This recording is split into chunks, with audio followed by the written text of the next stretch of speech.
ศาสลาตั้งแต่เดิมมาคุณสื่อลือสายอยู่ในอาซี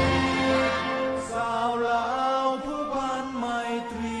ห่วมสามัคคีฮักหอมกันหากสาทาประเทศเฮาหากเจ้าพวกเกตเกษาโฮมหักห่วมศาสนา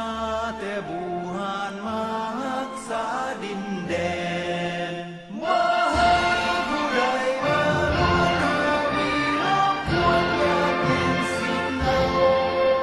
ให้ขึ้นเขามาลุ้นวายสู้จนตัวตายต้านทานศัตรูสู้สู้สู้นักเรือเสือเผ่า